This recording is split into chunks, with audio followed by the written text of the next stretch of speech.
entonces vamos a tocar lo de los concilios y incluso después del Vaticano II, como se define en el Vaticano I la infalibilidad pontificia, entonces también qué papas han definido los dogmas de la Virgen. ¿Cómo les parece? Pero ustedes saben cuántos concilios ha habido, ¿cierto? 21. 21. Hasta antes del Vaticano II hablábamos Primero de es ellos. de Jerusalén. ¿Quién se sabe de memoria los nombres de todos los concilios? Le digo algunos. En orden. Hay una mnemotecnia muy bonita, les digo hasta la mitad nomás para acordarse uno.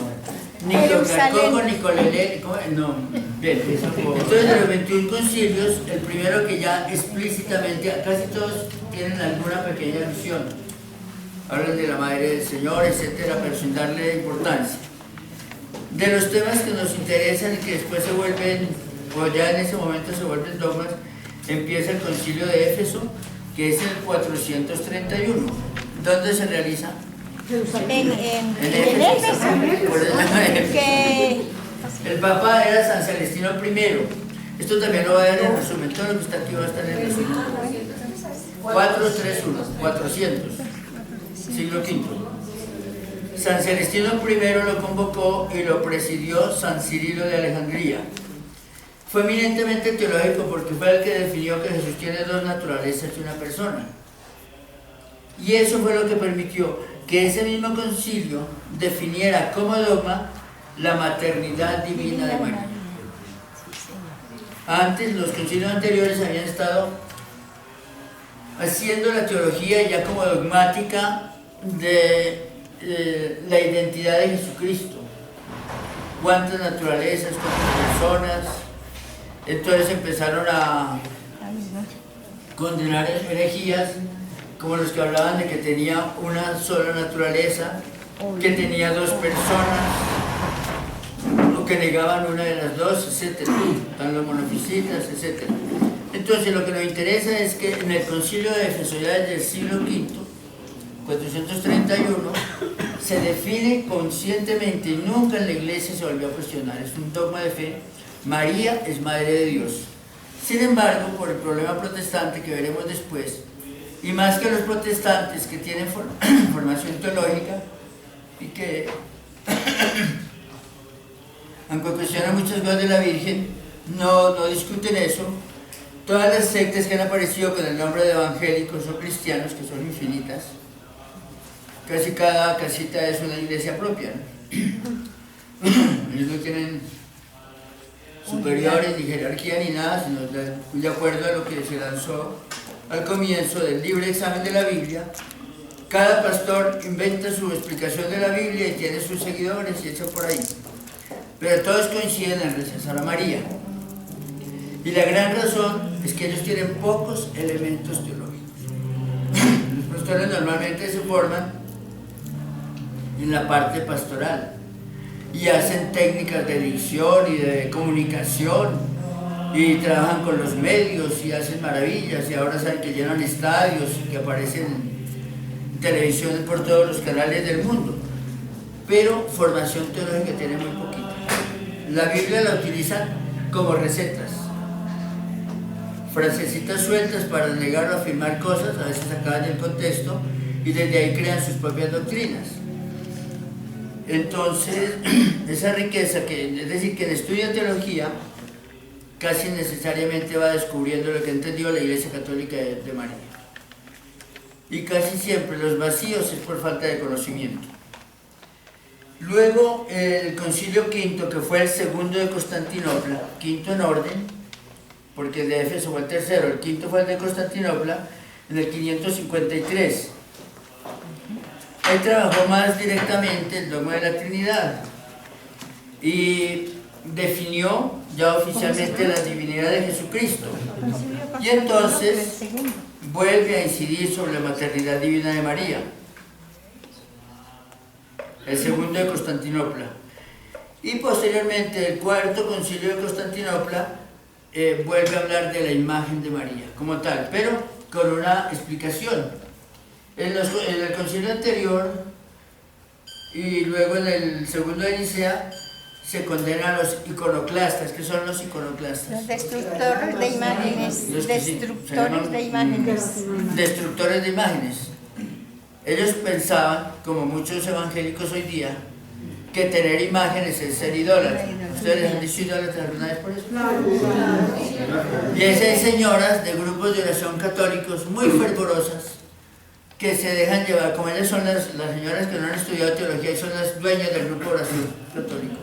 ¿Sí conocen alguno? Sí. Y entonces la Virgen Santísima les inspira, se les aparece y les dice que tienen que romper toda imagen que tengan porque eso es idolatría. O sea, se contaminan de doctrinas no católicas y vienen a formar grupos católicos. Hubo una señora que yo conocí en Cedritos que mandó a toda la gente de su grupo quemar todos los rosarios, no solo lo que ellos tenían, sino tratar de buscar a las buenas a las malas entre sus amiguitos, porque eso era satánico. Que la Virgen le ha revelado eso. Hoy hay muchas revelaciones de la Virgen, ya saben la fecha exacta del fin del mundo, ya saben con qué vestido va a aparecer la Virgen el día del fin del mundo para... Y entonces hablan de eso, las mismas que decían que todas estas señoras que están con blue porque está haciendo frío, entonces con pantalón son pecadoras. Entonces hoy todavía hay iconoclastas, hay gente que vive rompiendo imágenes, incluso algunos que se llaman católicos equivocadamente.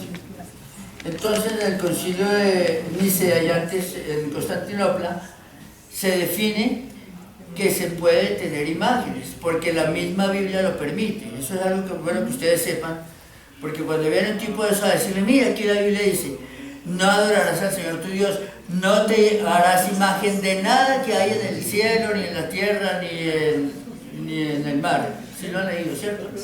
¿Lo dice la Biblia o no? Entonces, aquí dice la Biblia, y tú tienes imágenes. Y digo, un momentico, présteme su cédula. ¿Usted de este planeta Tierra dónde es? Y aquí, ¿esta no es una imagen? Entonces usted está en pecado mortal también.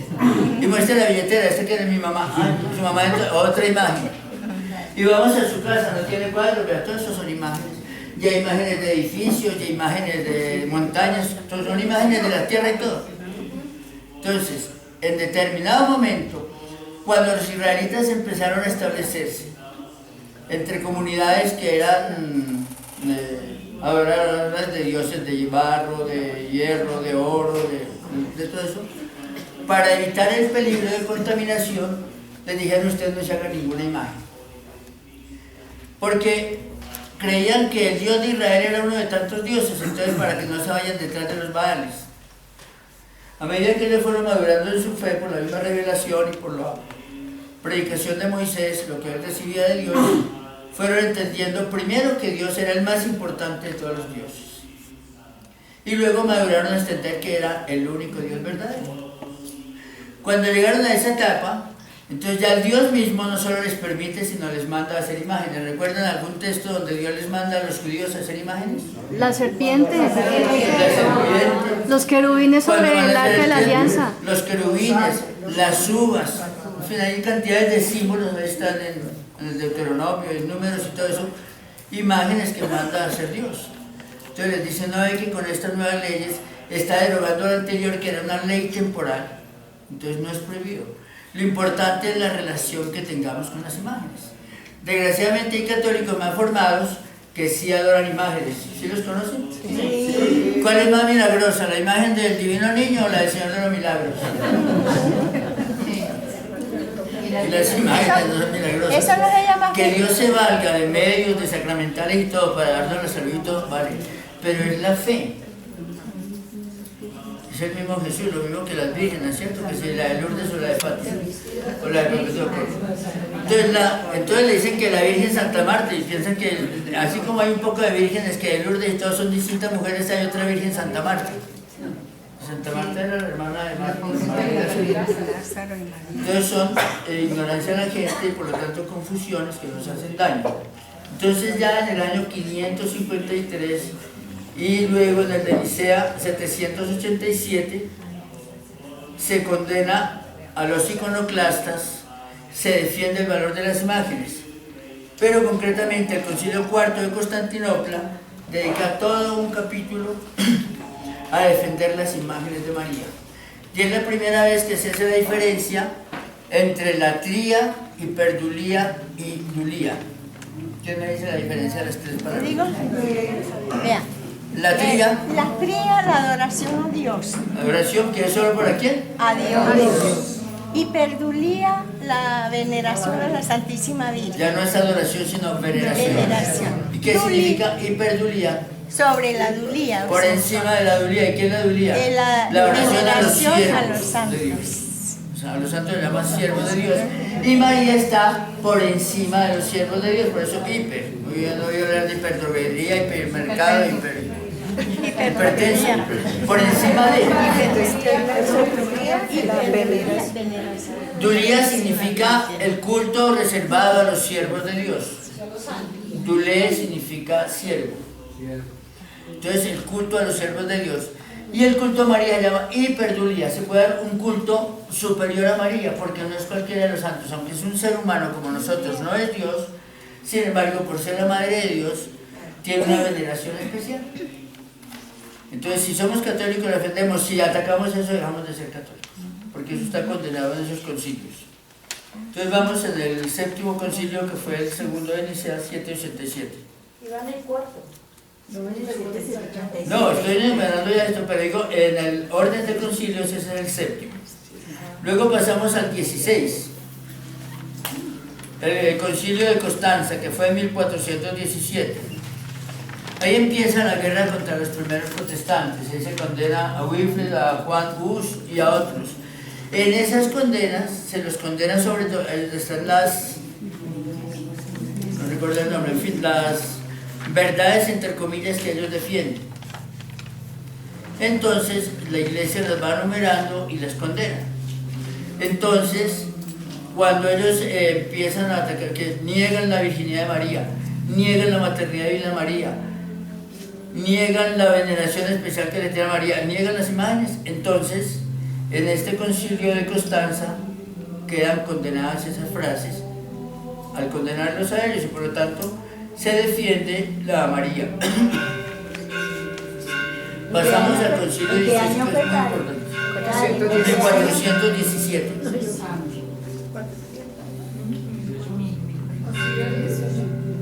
El siglo XV. Bueno, luego la número 18 es la de 1512, el quinto concilio de Letrán. Ya ha habido 4 anteriores. En el quinto de Letrán se da la gran reforma de la iglesia. Ese concilio de Letrán es muy famoso en la historia. Es cuando hubo un cambio, un vuelco en la historia de la iglesia, y aparece con mucha claridad el papel de María. Pero aparece desde ese momento, el siglo XVI, en la teología, un problema para los teólogos. Cada que van a hacer, ya en ese momento del siglo XVI, empiezan a aparecer tratados teológicos. ¿Y qué lío el de esta gente para ver dónde ponían a María? Unos la ponían aparte, otros la ponían como paralela a la verdad sobre Jesucristo, otros hacían un libro propio de María presentándola como la madre del Hijo, la esposa del Espíritu Santo, la hija del Padre. O sea, siempre son verdades teológicas, pero ¿qué papel le damos? Eso solo vamos a ver que después en el Vaticano II se define.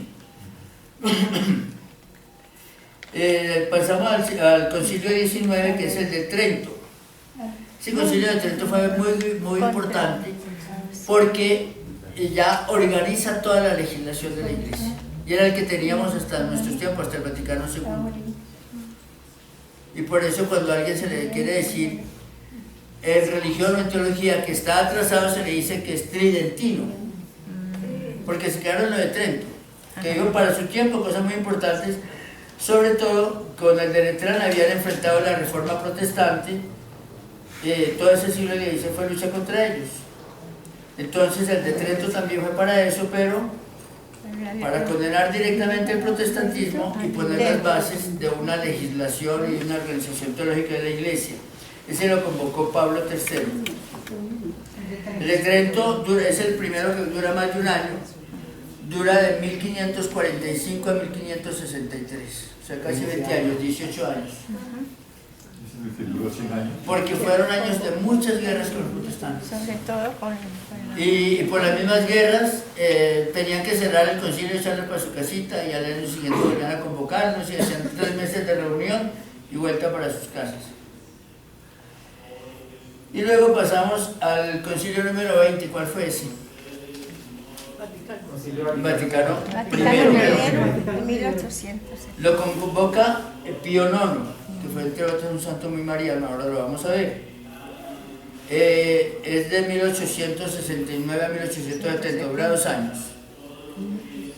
Ese concilio, porque, aunque no hablo de María, ¿por qué lo mencionamos? En ese concilio se definió, adivinen qué, la infalibilidad del Papa. Ah, la Hasta ahora, los dogmas de la Virgen, como el Teotocos, el de la Madre de Dios, lo definía un concilio, nadie tenía derecho, ni el Papa ni nadie.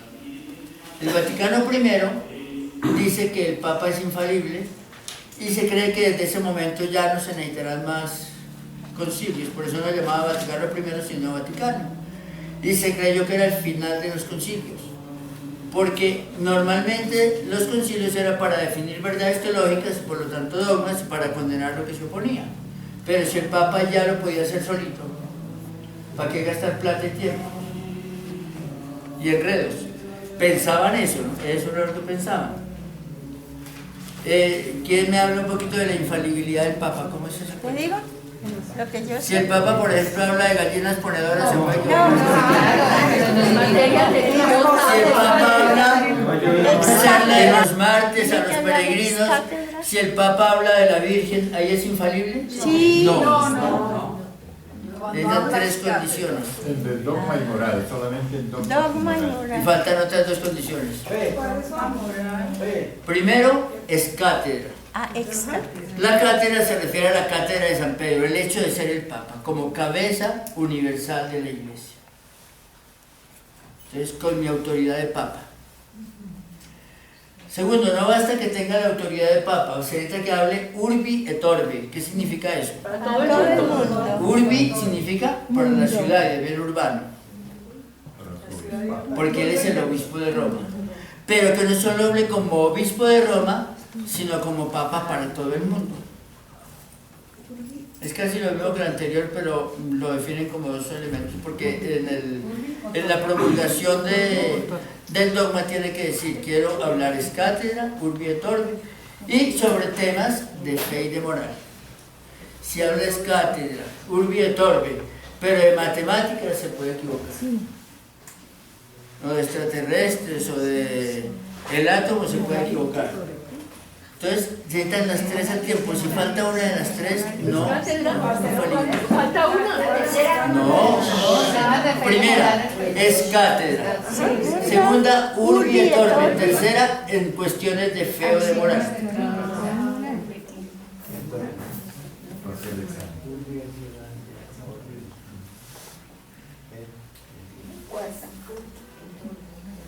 Entonces, Pío IX, terminadito el concilio,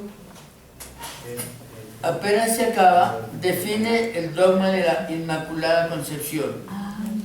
Lo hace el 8 de diciembre de 1854.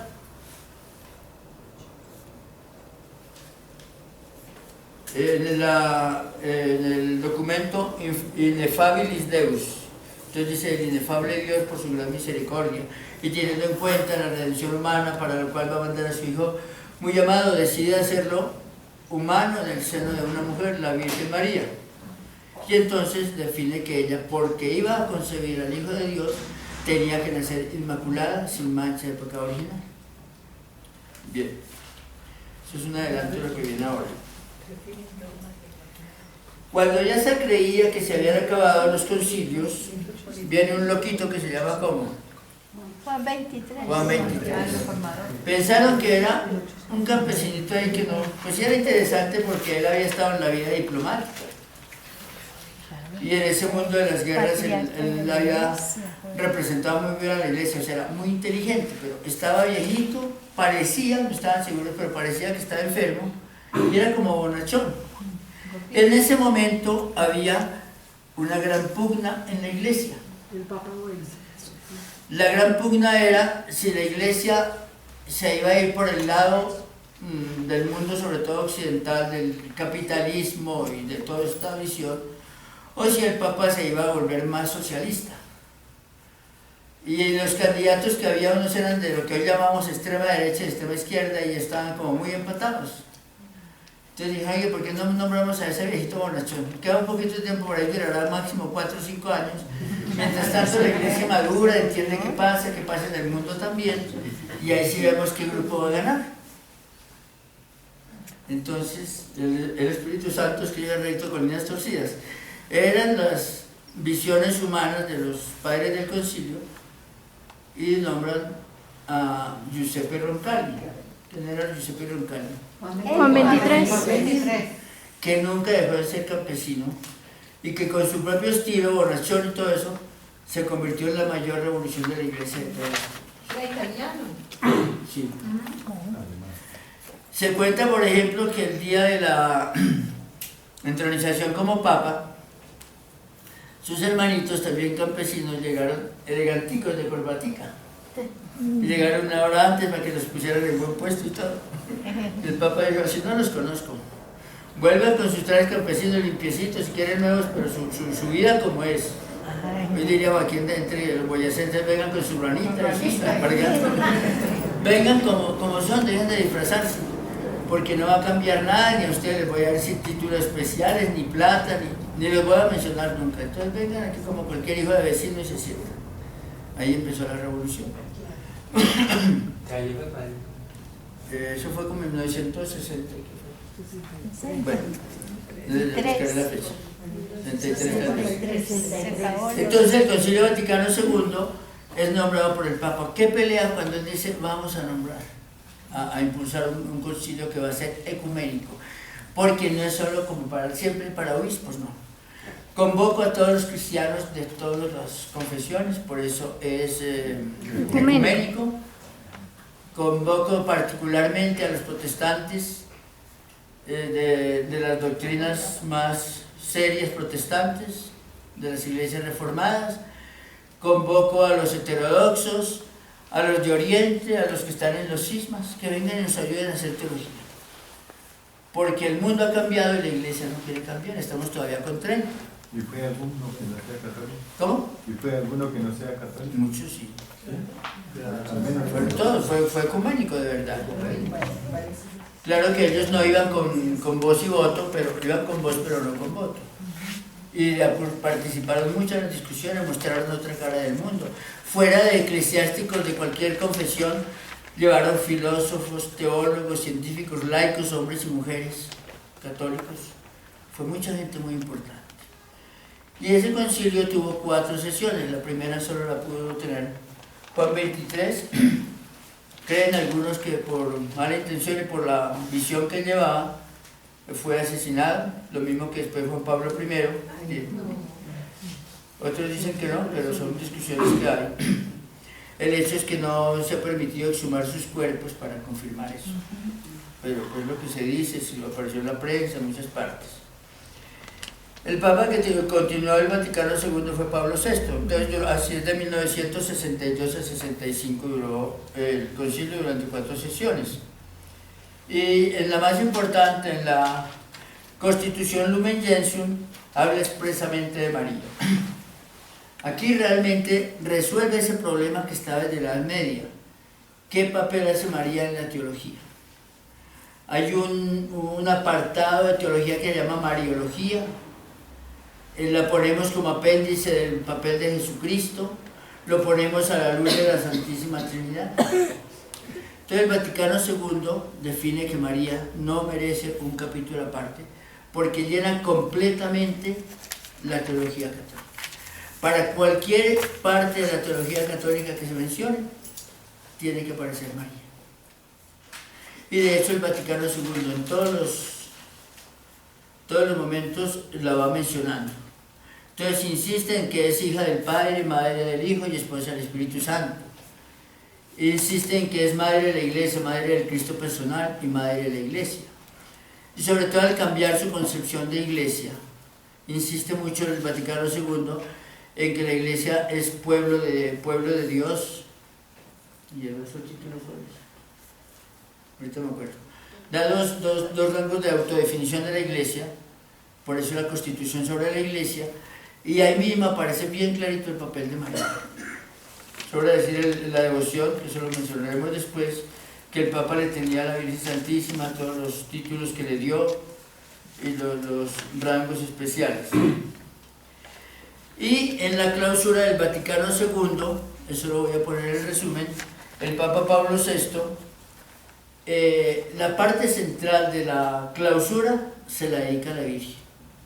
Es bellísimo, festeja a María, ahí le vuelve a dar esos títulos de Madre de Cristo, Madre de Dios y Madre de la Iglesia. Ese título de Madre de la Iglesia se lo da el Vaticano II. Entonces Pablo VI lo recoge, es una casi oración de clausura, preciosa, muy bonita, muy organizada. Entonces, podemos más bien mirar cuál es la visión de María desde los dogmas marianos.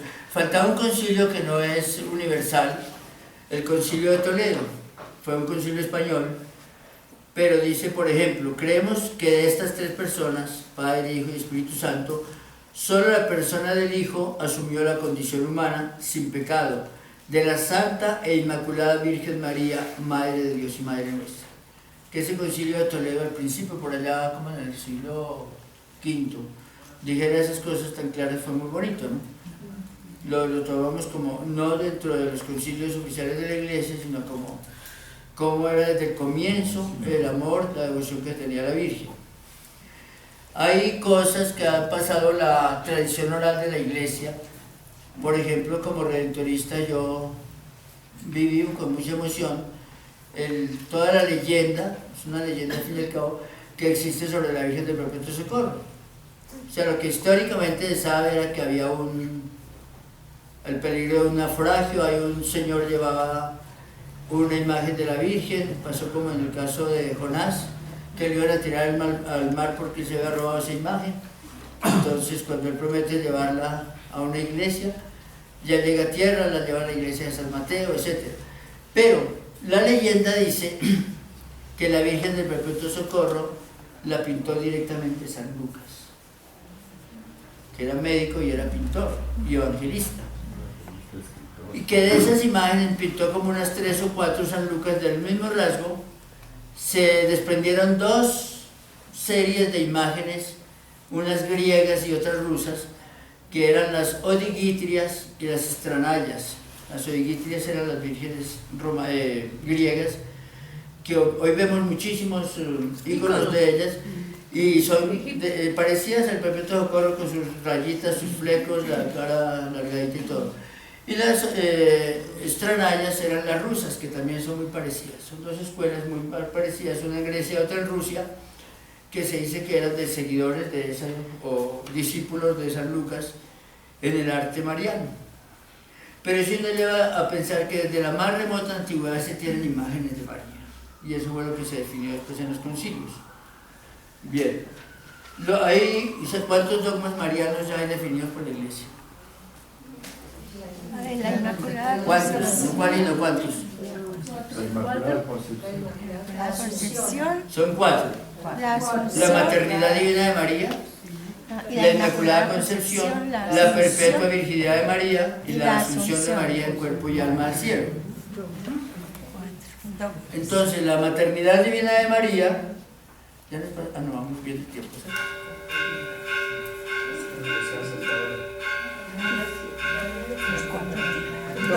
La maternidad divina de María ya decíamos que fue definida en el Concilio de Éfeso en el 431. Pero también los concilios de Calcedonia y de Constantinopla vuelven a darlo como definición conciliar. Ya estaba, pero insisten en sus diversos momentos. Eso es muy importante porque todavía, precisamente por la ignorancia, hay católicos que le preguntan a uno, padre, yo no estoy seguro, ¿cómo así que María es la Madre de Dios? O sea que ella existió antes de Dios y dio a luz a Dios. Entonces, primero hay que recordar un poquito lo que les decía el otro día de la Santísima Trinidad. ¿Quién se acuerda de lo que dijimos de las procesiones de la Santísima Trinidad? Es con cruz alta y ciriales y campanitas, o como es la procesión. La forma de proceder la una de la otra, sin tiempo. Entonces, cuando decimos que el Padre, que el Hijo procede del Padre, no estamos diciendo que primero estaba el Padre y cuando ya estaba viejito tuvo al Hijo.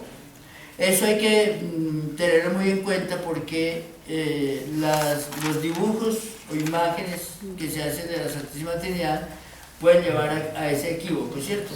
¿Quién es más viejito, el Padre o el Hijo? ¿Y cómo los pintan? Para distinguirlo pintan al viejito de barba blanca y al viejito de barba anciano venerable. Eso son formas para decir que el papá es más viejo. Pero ni en dignidad, ni en tiempo, ni en perfección, ni en nada, uno es mayor que otro. Son iguales en dignidad.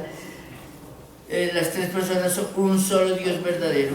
Nadie es un pedacito de Dios, sino Dios completo, pero los tres son un verdadero Dios. Y ninguno tiene poder sobre el otro, ni superioridad, ni... Simplemente es la visión de las relaciones que hay entre ellos, que le llamamos las procedencias, y luego la relación con nosotros. Entonces ya decimos que el Padre, yo les pintaba ya, ve en el Hijo como un reflejo suyo, por eso se llama logos, verbo o palabra. ¿Se acuerdan de eso? Y el amor que hay entre ellos es tan grande que es otra persona, pero no es que aparezca después, sino que ese amor eternamente sin comienzo es el amor entre el Padre y el Hijo, el amor que hay en Dios. El Hijo eternamente es la palabra del Padre, sin comienzo. Y los tres tienen igualdad de dignidad, etc. Por eso, les decía, en los primeros concilios de la Iglesia fue lo primero que se debatió. La Santísima Trinidad, y recuerden que en el Concilio de Constantinopla se define de nuevo qué es, y por eso ya aparece el otro problema teológico. ¿Cómo es eso entonces que el Hijo, la segunda persona, se hace hombre?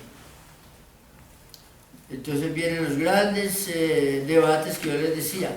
¿Tienen una sola Jesús es una sola persona o es persona divina y persona humana? ¿Es una sola naturaleza o es naturaleza divina o una naturaleza humana? Entonces van apareciendo diversos herejes que eran obispos, que eran teólogos, que eran gente reconocida, pero defendían, por ejemplo, que era una sola naturaleza. Entonces los concilios van excomulgando. Que son dos personas, que hay una persona divina y la que muere, pero una persona humana, que es una persona humana que es la que muere, pero la divina no puede morir. Eso también es condenable. Hay otras herejías que dicen que solo tenía personalidad divina a raticos, en los momentos en que son milagros, lo que sea, pero que en el momento de la muerte desapareció la parte divina para que pudiera morir.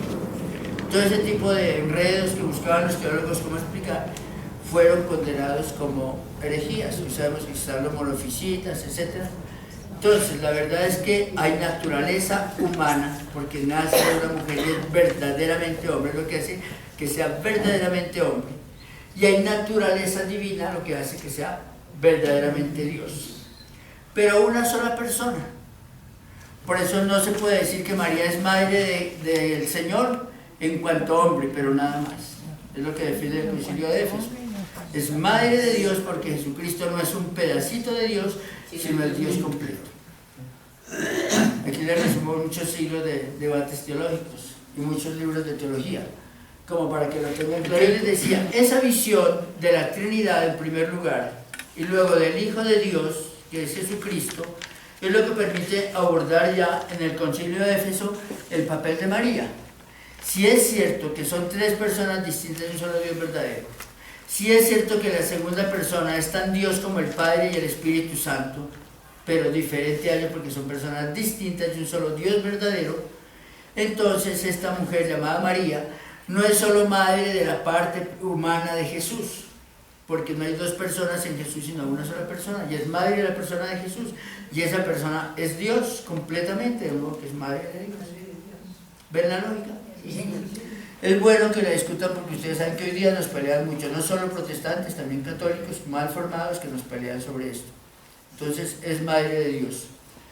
Entonces eso se define en el 431 y en Constantinopla va a insistir, pero en casi todos los concilios. Del Vaticano II vuelve a insistir casi con las mismas palabras, ratificando todo eso.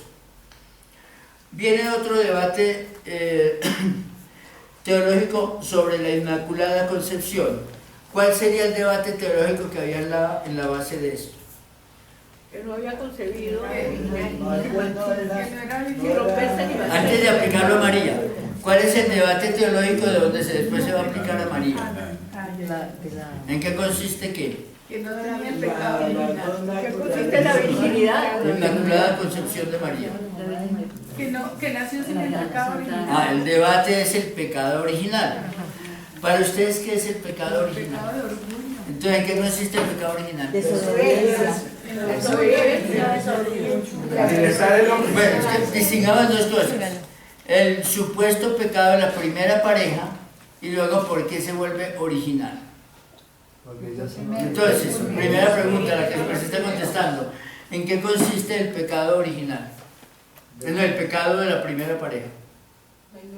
¿Cuáles son los elementos teológicos que podemos sacar de ahí? Porque la Biblia no dice, pero lo que nos dice la Biblia sí es verdad, porque es la iluminación que da Dios sobre cómo empieza el bien y el mal, y eso sí es cierto.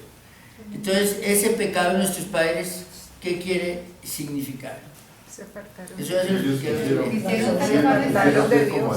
que hay tres elementos. Uno es la ignorancia. La libertad. Entonces hay otras dos cosas que analizar. ¿De dónde viene? ¿Qué es lo que ocasiona ese pecado y en qué consiste? Partamos de dónde viene. Del demonio. Eso es uno de los elementos. ¿Cuál otro? La desobediencia. O sea, algo que hay dentro del ser humano. La libertad. Que hoy lo llamamos egoísmo. Y el otro, la tentación que cada uno es para su hermano o hermana. Yo le expliqué esto, pero quiero volver a insistir. Lo que nos dice la Biblia es cómo nace todo pecado. Hay tres como fuentes del pecado. La más grave, importante y la verdadera causal, ¿cuál es? ¿Está dentro de nosotros o fuera de nosotros? Dentro de nosotros. Entonces lo podemos llamar egoísmo, lo que sea. Esto no es oficial de la iglesia, ni está en muchos libros de teología, eso lo ha trabajado la comunidad de Humberto Zapata en teología.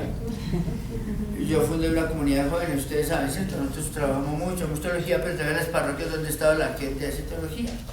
Una vez pusimos en una asamblea, nosotros teníamos todos los años una asamblea de 200 a 500 personas, nadie iba a título personal, sino todos representando grupos apostólicos, de una sola parroquia, allí en San Cipriano, en la 167. Y pasamos una semana entera haciendo teología, 200, 500 personas, un concilio, asambleas parroquiales. Durante el año se trabajaban en todos los grupos temas teológicos, temas pastorales, y cada comunidad mandaba un solo representante. Entonces ya hacíamos los debates de acuerdo a los temas, llegábamos a acuerdos. Fue muy bonito porque la gente estudiaba mucho teología y creaba que estudiaba teología. Entonces una vez pusimos al Espíritu Santo y nosotros hacemos teología. Y llegó un señor todo bravo a decir que eso era una herejía. Después le probamos bíblicamente que no es herejía y que la teología nace de lo que va viviendo la iglesia. Después los supuestos teólogos, que son los que escriben, como Santo Tomás, consignan por escrito, pero los va haciendo el pueblo de Dios en el debate. Así ha nacido otra vez. Por ejemplo, lo de María. No es que la gente no creía en la Virgen y cuando el concilio dijo que María era madre de Dios empezaron a creer. Al contrario, la práctica que tenía la iglesia desde los mismos apóstoles era darle a María un papel muy importante. El pueblo fue haciendo la Mariología y después el concilio recogió eso y lo volvió dogma de fe. Así ha nacido toda la teología, entonces hoy sigue haciéndose teología en la iglesia. Bien, entonces, dentro de esta visión, ¿de qué tema estaba hablando yo? Entonces, ¿qué llegamos a pensar? Bueno, yo digo que el pecado original está por dentro y que es la parte más negativa nuestra, el egoísmo. Pintando los dibujitos, yo decía, mire, Dios está en el centro de cada corazón humano, está significado en el soplo de Dios que se nos dio en el Génesis, ¿cierto? Su naturaleza divina, su ser de Dios nos lo echa en semillita. Entonces, del lugar, y lo dice permanentemente la iglesia, los místicos y todo, a Dios sobre todo se lo encuentra en el propio corazón. Lo dice el mismo Jesús cuando dice que no adorarán en Jerusalén ni en el monte, sino en espíritu y en verdad. Allá, cerquitica de Dios, en ese lugar donde está Dios, está, por lo tanto, también la identidad del ser humano, casi confundiéndose con él, en el centro de ese corazoncito allá. De modo que la persona, el proyecto de Dios, entre más se conoce uno, más conoce a Dios. O viceversa, entre más conoce a Dios, más se conoce uno. Porque está allá adentro. Conociendo la inteligencia del ser humano, se lleva a lo infinito, ya sabemos que hay una sabiduría de Dios. Conociendo la capacidad de decisión del ser humano, igual le encontramos la voluntad de Dios, sentido de la libertad, todo eso. Pero ¿qué pasa? Yo les digo, imagínense que ese centro estuviera como en la mitad de una salita, en forma de corazón. El problema es que en la salita hay muchos espejos. ¿Dónde está la persona? ¿En el centro o en el espejo? En el centro. Pero pareciera que allá. Cuando uno ve ese centro y se ve en el espejo, ¿a quién más ve? No. ¿Qué les dije? ¿Quién está en el centro de nosotros también? Dios. Al ver se ve a Dios. Pero el problema es que como lo ve en el espejo, piensa que Dios es ese espejito. Que yo estoy aquí y allá está Dios. Entonces al quedarme sin Dios ya se despierta la parte negativa mía. Y empiezo a adorar aquello, pero por darme gusto a mí mismo. Entonces hay tres espejitos. Como el espejo, ¿cuántas partes de la persona representa? A un espejo del cuerpo entero. ¿Qué porcentaje del cuerpo humano nos puede reflejar un solo espejo? 50%.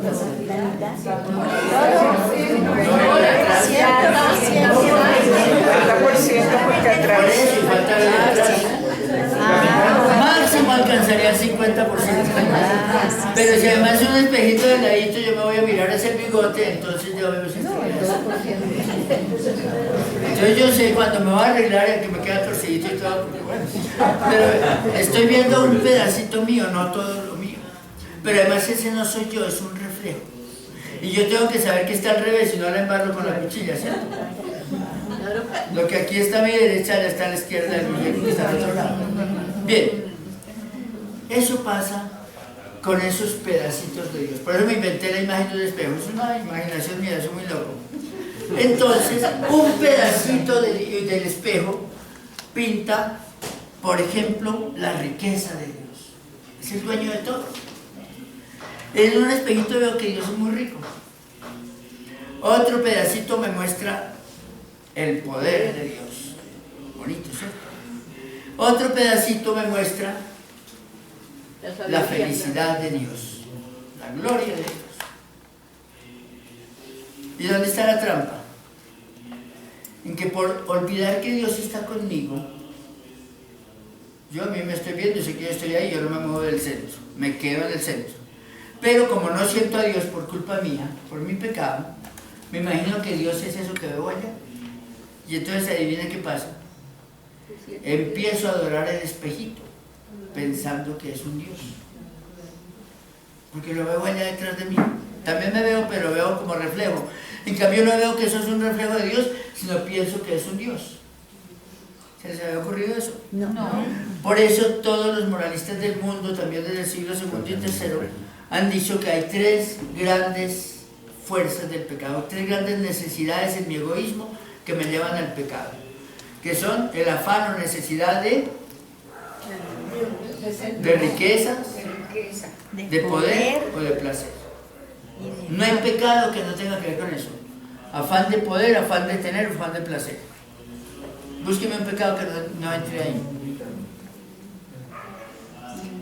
Entonces la gente, sin darse cuenta, pensando que al tener yo más plática soy más importante, lo que pasa es que estoy adorando ese espejito.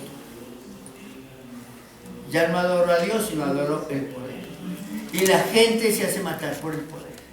Y la gente valora a los demás según el poder que tengan o no, o según el poder que le puedan ayudar a impulsarse. Y por eso hacemos discriminaciones, desigualdades y matamos y hay guerras y todo eso buscando poder. Y eso empieza en qué lugar geográfico, aparte de cada corazón, donde ya saliendo del corazón humano, ¿por dónde empieza? Pero en la casa empieza la guerra por el poder. Y miren cómo se educa de mal a los niños y a las niñas. Es que me tiene que hacer caso. Está pensando que la pataletica del niño le quita poder. Si se entendiera, si le preguntara a Dios cómo es, Dios nos diría: enséñalo a ser inteligente, a distinguir entre el bien y el mal, a amar el bien y a rechazar el mal. Y enséñalo a ser libre y verá que no peca. No es porque tenga que hacerle caso a usted. Usted, papito, mamita, pueden equivocarse. No son infalibles. Entonces exigir que los obedezcan es un capricho de ustedes. No es porque sí, porque yo mando, porque me tiene que obedecer. Es que Dios nos está mostrando un camino, busquémoslo juntitos. Ayúdenme, mijito, a pensar si esto es bueno o malo. Pensemos por qué es malo robar. Pensemos por qué es malo mentir. Pero no porque yo se lo mando. Hay alguien superior a mí que lo manda, que es Dios. Si nos olvidamos de Dios, yo me vuelvo el Dios. Es que tiene que hacerme caso. Entonces, yo estoy viendo lo más importante es el poder. Y me olvido de que el poder es de Dios y me lo aplico a mí. ¿Por qué? Porque yo mando. ¿Conocen papás que dicen eso? Pero mamás no, ¿cierto? Y de ahí para arriba. ¿Cómo? Son riqueza, poder y qué más. Placer. Entonces la peleita del pueblo. Y se dan de los hermanitos la peleita. Y el niño, maltratado de esa manera, ¿qué pasa? Le despertamos el egoísmo. De dos maneras, o lo hacemos un tonto, obediente como una máquina, y después su jefe militar le manda a matar y mata. Porque no aprendió lo que le estaba diciendo Dios. Sepa distinguir entre el bien y el mal, sepa obedecer. Obediencia de vida. Y si me mandan algo malo, no, pero lo mandaron, tiene que hacer caso. Por eso hay una cosa que llamamos objeción de conciencia, que es obedecer a Dios. Si mi corazón me prohíbe usar armas y no las quiero usar por obedecerle a Dios, no acepto entrar a un ejército. Y eso hoy es defendible en el mundo. Y el Vaticano lo insiste. Tenemos la objeción de conciencia. Aquí nos obligan a la gente a reclutarse como sea para la guerrilla, sea para los paramilitares, sea para el ejército, pero siempre tiene que tener un jefe que lo recluta y tiene que ir a hacerle caso. No, señor. Solo tenemos que hacerle caso a Dios. Y Dios nos ilumina si esto es bueno o malo. Y como somos limitados, nos tenemos que reunir varios a buscar, entre el papá y el hijo, entre los esposos, entre los hermanitos, con la familia vecina, qué será bueno, qué será malo, busquemos. Hagamos oración, preguntémosle a Dios. Busquemos personas espirituales que nos orienten, la necesidad de un confesor, de un director espiritual, de un guía de la familia, la necesidad de estar yendo a cursos de formación, a encuentros, a como lo llamemos, a retiros, para estar buscando qué quiere Dios. Entonces no es tan facilito como que yo mando y punto, ¿cierto? Afán de poder, afán de tener. Entonces al niño lo hacemos ladrón prohibiéndole robar. Porque al enseñarle sobre el respeto a lo que tienen los demás, no insistimos en que todos tienen derechos, y él también, pero entonces que respete a otros derechos, sino que no me toque lo mío. Entonces el niño ya se le despierta el afán de yo tengo que tener lo mío también. Y por ahí empieza a acumular sin saber que robo. Pero además llega el papá y la madre y dice: es que usted es un ladrón, porque yo tenía esa moneda de 500 y usted me la quitó, es un ladrón. Entonces en el subconsciente le metemos que es ladrón y así friega ese mijito que lo va a volver ladrón toda la vida. O el niño dice algo llevado a su imaginación, le decimos que es mentiroso. Y el niño no está mintiendo, está echando su imaginación floreciente. Y como no coincide con mi visión, le digo que es mentiroso y lo daño para siempre. ¿Conocen papás y mamás de esa manera? Sí. Miren que solo buscando a Dios encontramos. Entonces despertamos en el ser humano ese otro poder de pecado que se llama afán de acumular. Entonces lo que realmente nos pide la Biblia no es que no robemos, sino que aseguremos que a nadie le falte. Y por eso cuando hago que a alguien le falte me convierto en un ladrón. Entonces decían los santos padres: si yo tengo algo que no necesito y no lo quiero compartir con mi hermano que lo necesita, me convierto en un ladrón. ¿Habían escuchado esa frase? No. Muy importante. ¿Cómo es? De San Cipriano. Si yo tengo algo que no necesito y me niego a compartirlo con el que lo necesita, me convierto en un ladrón. Porque el derecho divino no es que lo mío, con propiedad de Humberto Zapata, sea mío y que sea ladrón el que me lo quite, no. Lo que quiere mi Padre Dios es que a ningún hijito o hijita le falte nada. Entonces, si yo educo en esa visión al niño, el niño no solo no se va a volver ladrón, sino que se va a volver generoso. Va a aprender a compartir y a dar. Pero si yo todo lo echo con llave y le prohíbo y si me lo toco me le digo que es ladrón, le despierto la urgencia de que él también tenga. Así como el afán de poder, es que nos da todo, ¿cierto? Si yo le pego un jalón a usted, ¿qué hace? Le da rabia y jala para allá. ¿Sí o no? Eso es la acción y la reacción. Yo no puedo imponer porque despierto la parte negativa en el otro. O lo vuelvo tonto, o lo vuelvo más agresivo que yo. Y cuando el chinito crezca, los pelados de 12 o 15 años le enfrentan al papá a ver viejo, ¿qué? Por eso los papás decían, las cosas no son del dueño sino del que las necesita. Eso, y eso era válido. Que el avispado, para acumular, no por amor ni por generosidad, pero el avispado dice, ah no, a mí me sirve ese carrito, está mal parqueado, yo me lo llevo porque creo que lo necesite. Pero es por falta de una formación en conciencia. La visión de Dios, tiene que preguntarle a Dios cuál es su proyecto, cómo lo quiere Dios, porque así como lo quiere Dios, así es. Dios no quiere que a nadie le falte. Yo estoy en el planeta Tierra para que en cuanto de mí dependa, a nadie le falte. Entonces no se me despierta el ansia de tener y amontonar y más, que nos vuelve ridículos. ¿Usted ha visitado su closet alguna vez en la vida? ¿Cuántas pendejadas tiene uno que no necesita? Y no lo suelta. La rabia que le da a uno que otra persona le arregle a uno el closet. Es que me da miedo. En el fondo es el orgullito de uno que no me toquen lo mío. ¿Quién me estuvo tocando? Que yo tenía esto distinto y por qué me lo tocó. Y pasa hasta con cosas grandes. Voy a la casa de una vecina, una amiga, entonces me dice, padre, de pronto aquí hay malos espíritus, ahí voy a echar agua bendita, empezamos. Y veo un vestido precioso. Uy, qué vestido tan lindo. Lo tiene nuevecito, cuando no, padre, eso es de 3 años.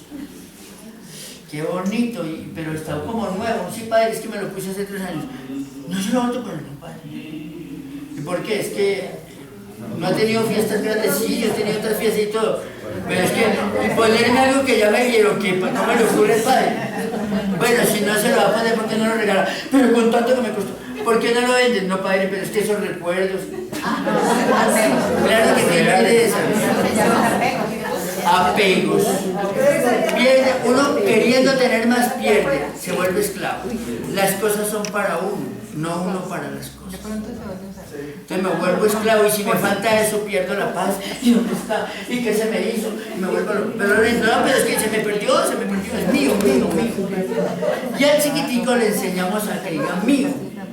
Y entre 2 hermanitos de 2 y 3 años, ¿cómo se mata por lo que es mío? Y mi muñequita es mía y me hago matar. Y no aprovechamos para educarlos en la generosidad. Porque estamos pegados al espejito, al Dios poder o al Dios tener. Y aparece el otro espejito que se llama el Dios ¿qué? Placer. Y ahí va desde la pereza.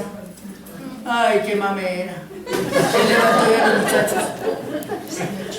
Creo que me toca llamarlos toda la mañana.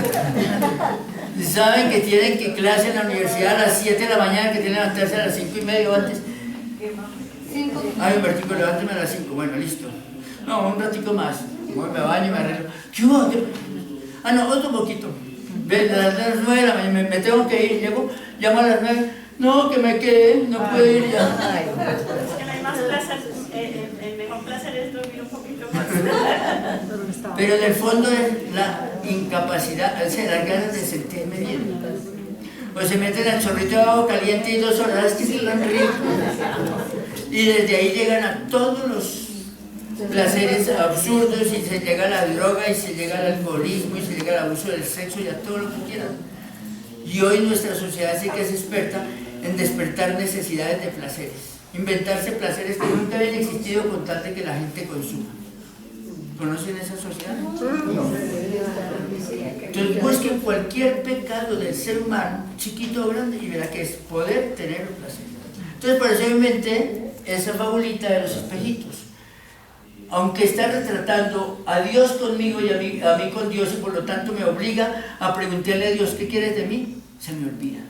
Y yo solo me veo allá como hipnotizado por ese poder y me le voy retirando a Dios y me esclavizo al poder, al tener o al placer. Bueno, entonces ese es el origen del pecado. Pero si buscamos más adentro, ¿qué es lo que de verdad despierta en el ser necesidad? Allá adivinen que encontré. Algo que continuamente la Biblia dice que no lo tengamos. No tengan ¿qué? No tengan miedo. Dios no creó a nadie malo. El día que entendamos que yo soy soplo de Dios, que soy de la naturaleza divina y que Dios me puso aquí para aprender a ser como Él y a crecer por el amor hasta Él, ese día se me acaban todos los complejos. Pero como a mí se me olvidó eso, yo creo que valgo es por lo que tengo, por lo que puedo o por lo que gozo. O sea, vuelvo al espejito. Es falta de fe en mí mismo. Ya les decía yo el otro día, mi fe en Dios tiene la otra base que es fe en mí mismo. Cuando lo separo, se me cae el puente. Y ahí viene que me invento dioses que no son. Y el problema es porque estoy buscando para mí cosas que no son para mí. Mi poder está en Dios. ¿Y qué poder es más grande que el poder divino? Y si creyéramos en esto, podíamos hacer sanación, podíamos hacer maravillas, como los santos, levitar, bilocarnos, o sea, algo maravilloso, porque el cerebro humano va para todo. Pero en Dios. Pero cuando lo separo, empiezo a adorar cosas que no son Dios, y yo quedo esclavo, porque Dios es el Dios de la libertad. Y los ídolos son de esclavitud. Y por eso perdemos la libertad, por eso salvación significa liberación. Y a muchos les duele la palabrita. Y yo fundé en Buga cuando era superior la jornada de liberación. Y venía gente de todo el valle hasta el Cauca por las noches a hacer las jornadas de liberación. ¿Qué era eso? Conocer a Dios en mí mismo, por lo tanto conocerme a la luz de Dios, quitar todo complejo. Pero saber que si yo soy tan maravilloso, mi hermanita, el mendigo, la prostituida, el ladrón, son presencia de Dios, imagen de Dios.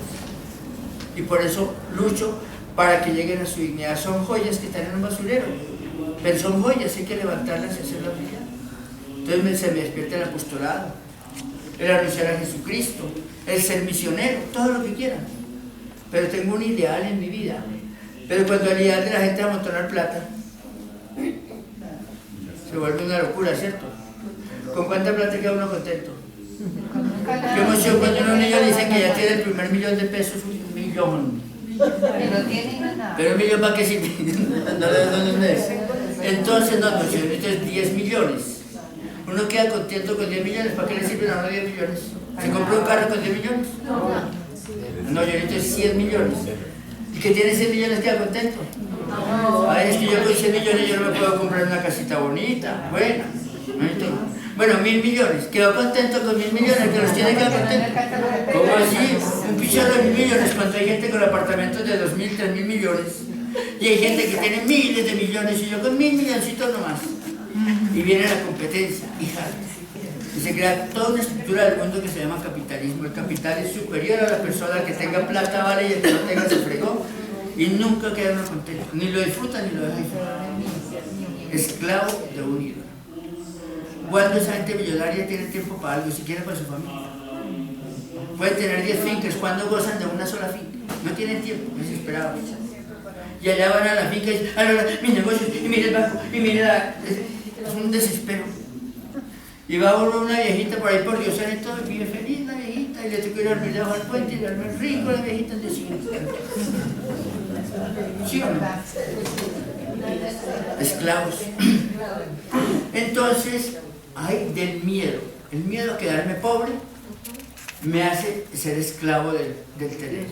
El miedo a que me manejen, me dominen, por eso tanto daño que maltraten a los niños. Se vuelven miedosos y por ese miedo se vuelven tontos y acomplejados o se vuelven soberbios. Usted sabe que el complejo de superioridad es una máscara del complejo de inferioridad.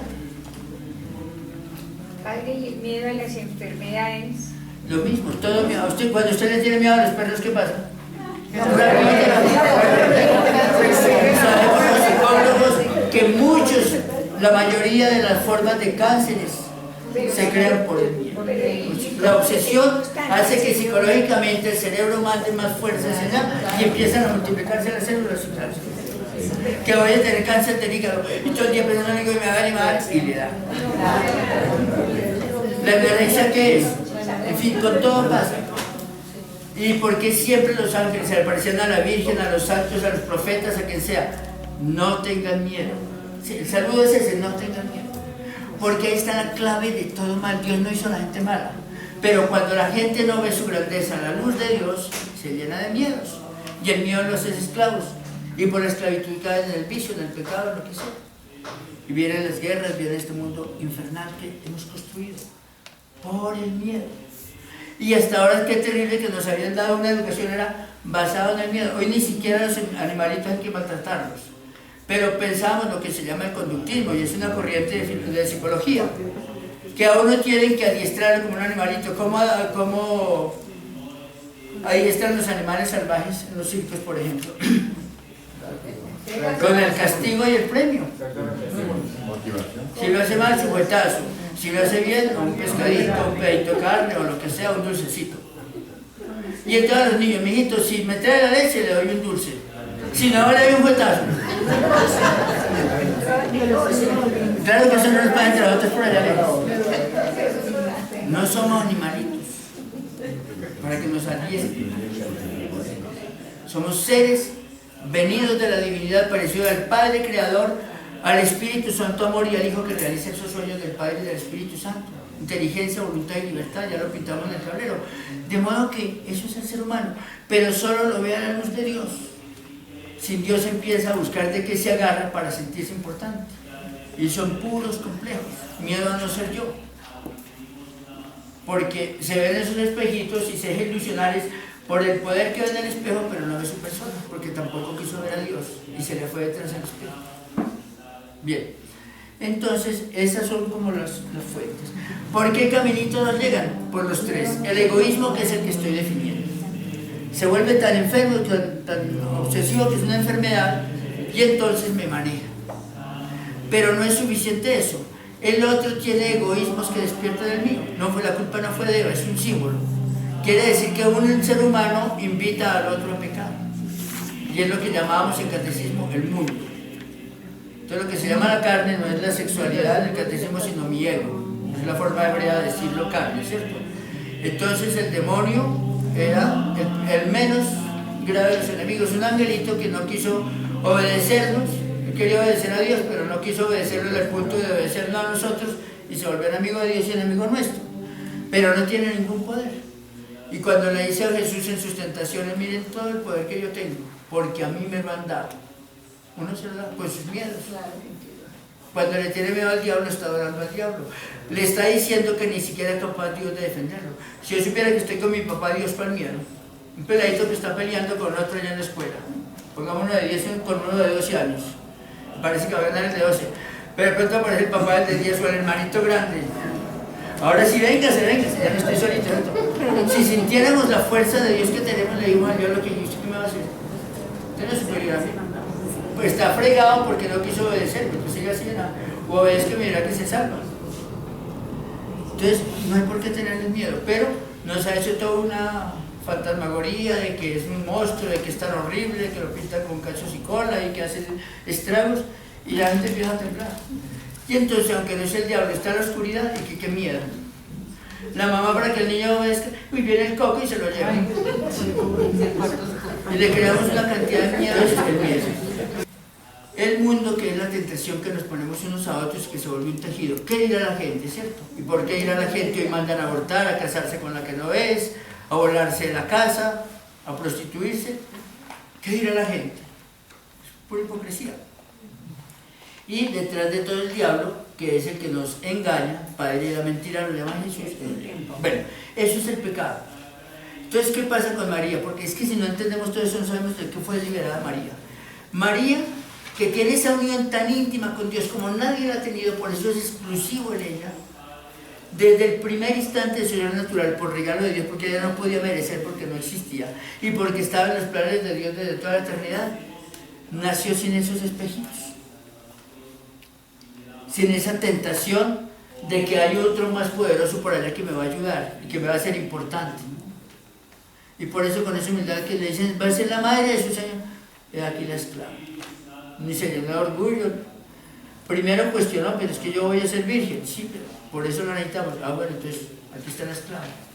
Y siguió humilde como todas las mujeres, nadie sospechaba, ni siquiera José le contó, no era chismosa. Esperó a ver que el Señor dijera. Obediente, esa obediencia de María es maravillosa.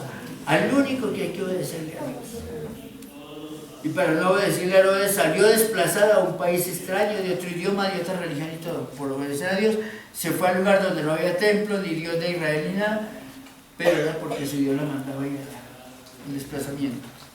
Y le tocó, por obediencia al Padre, entregar a su hijo y estuvo de pie como una valiente hasta última hora. No estaba buscando nada para ella. Fue entendiendo su tarea de que ella era para los demás. Y como el corazón de su hijo era para todo el universo de todos los siglos, ella se volvió lo mismo. Y por eso es madre de todos los seres humanos. Entonces, ella no fue concebida con la mancha del pecado original. Ahora, ¿cómo yo aplico a la gente eso del pecado original? ¿Por qué nosotros? Bueno, está bien, a los primeros les pasó eso. ¿Por qué a mí? Entonces yo pongo dos parábolas. Imagínense dos novios de muy buena salud. Siempre desde niños los han educado en estar revisando su salud. Aman mucho su futuro, el modo de ser en la sociedad, quieren no equivocarse de esposo o de esposa. Aparte de que lo buscan en todas las mejores condiciones espirituales y todo eso, quieren que también su salud sea muy buena, se examinan antes de casarse, saben que ambos están de muy buena salud y en muy buenas condiciones de tener un hijo espléndido y se casan, con la ilusión de la buena salud. Pero antes de concebir al hijo, con culpa o sin culpa, adquieren una enfermedad de transmisión sexual, por ejemplo, ¿cuál? ¿Quién tiene la culpa? Puede ser por la aguja infectada. No sabemos cómo, porque muy buenos, muy fieles y todo, pero uno de los dos, ni se sabe cuál, contrajo el SIDA. Cuando ya tuvieron su unión para tener al hijo, ¿qué le pasó a la otra persona? Se contaminó. ¿Y entonces cómo le sale al hijo? ¿Y qué culpa tiene el niño? No se trata de culpa, pecado original no significa culpa. Por eso le digo, ¿yo qué culpa tengo? No, usted no tiene ninguna culpa. Pero es esa enfermedad que lo lleva a uno a depender de algo. Mi egoísmo, por eso me demoré tanto definiendo el egoísmo y explicando que viene del miedo. ¿Sí lo entendieron bien, cierto? Eso no lo van a encontrar en ningún libro de este planeta Tierra. Entonces, ahí está la clave. Eso lo tenemos todos los seres humanos. Es como una enfermedad. María no, por privilegio del Señor. Pero hay otro problema. Hay otra parejita que se va a casar. Ya el sueño de ellos es ser muy ricos. No porque sean muy ambiciosos ni nada, pero es que son herederos de las dos familias más ricas del mundo. Ella, pues los padres más millonarios de Europa, y el otro los más millonarios de Estados Unidos, por ejemplo. Y saben que si se casan y van a tener un hijo, el hijo va a ser el más rico del mundo porque ambos son de las dos familias más ricas, de modo que el hijo conjunta las dos riquezas, tan chévere, ¿cierto? Pero mientras se casan y mientras nace el niño, con culpa o sin culpa, que ustedes han conocido historias de millonarios que por todo ese juego de la bolsa y por 20.000 negocios, de la noche a la mañana quedaron llenos de deudas y en la cárcel. Eso pasa. Resulta que con culpa o sin culpa quedaron en la olla y llenos de deudas. Cuando crezca el niño, ¿qué riquezas va a heredar? Solo deudas. Eso es. El ser humano tenía todas las riquezas puestas por Dios. Y esa situación empobreció la raza humana. Venimos sin las riquezas. Como Dios a su madre la preparó diferente, quiso que no tuviera no solo la enfermedad que le inclina al mal, sino la pobreza que no le dejaba tener todas las riquezas. Y ella sí recibió todas las riquezas que Dios quería que tuviera. ¿Cómo les parecen los símbolos? Bonitos, ¿cierto?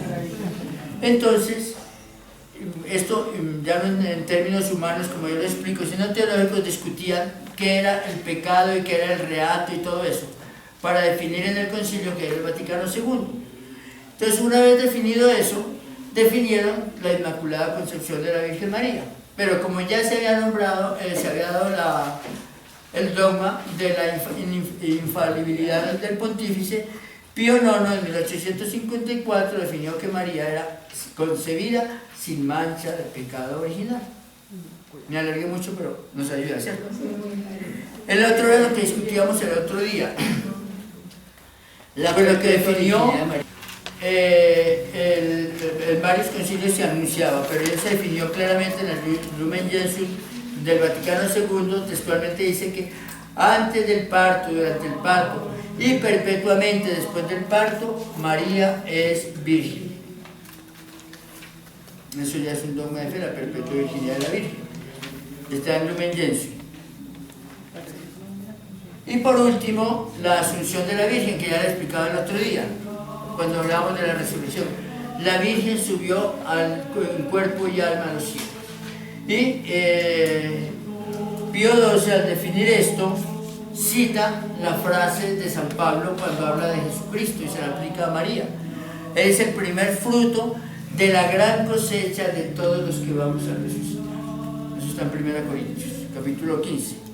Entonces, Pío XII, que define el dogma de la Asunción de la Virgen también con su cuerpo, aplica eso. Entonces, María y Jesús son el primer fruto de la gran cosecha de todos los que vamos a resucitar con nuestro cuerpo. Por eso el dogma de fe también es creer en la resurrección del cuerpo. Usted sabe que el 90% de los católicos ni saben que el cuerpo va a resucitar. Ya lo discutíamos al otro día, pero lo entendieron mal.